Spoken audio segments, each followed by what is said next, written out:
Hi, I'm Jane Warren, and although I quite often get asked the question, how can I stop him or her from taking the kids, or if I don't get asked the question, that is one of the concerns that people have. Really, the more interesting concern or the more interesting question would be, what do the kids really need in this situation? Okay, and that is a question that can get answered in a variety of different ways, and what I wanted to talk about in this video is actually the two most important things that kids need, because you're going to find research out there that will support pretty much any kind of parenting arrangement that you think is appropriate. So right from the every other weekend type access arrangement through to the 50-50 parenting arrangement, there is different research that shows different things, and different people have different opinions on the subject.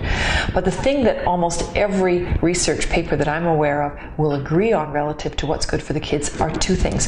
One is that they have peace between their parents, meaning that the parents are able to talk to each other about the things that need to be talked to, make decisions, and usually on an ongoing basis this has to do with the children, making decisions relative to the children that are in the children's best interest, working together to have everybody's needs taken care of, and are reasonably amicable and peaceful, at least in front of the children.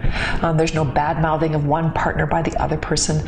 There's the children not being put in the middle and being asked to carry messages back and forth between the parents. So the parents, there's peace between the parents. Big factor for children's recovery and thriving after separation and divorce.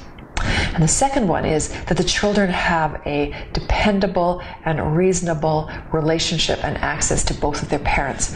Now, this is not when I say reasonable and predictable and repeatable, it doesn't imply anything relative to how much time each person spends with the children, or in what format or what configuration. That's a whole different question.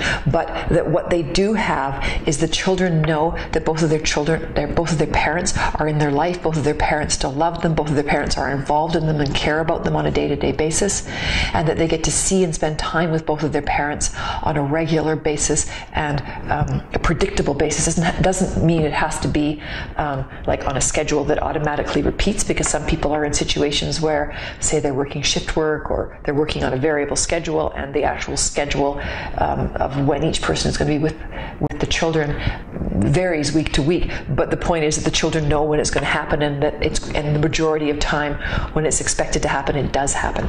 So those are the two main things that children need. Yes, it is great if you could they can end up living in the same house, going to the same school, having the same friends. All of those things are great too, but nothing trumps peace between their parents and a good, solid, ongoing relationship with both of their parents.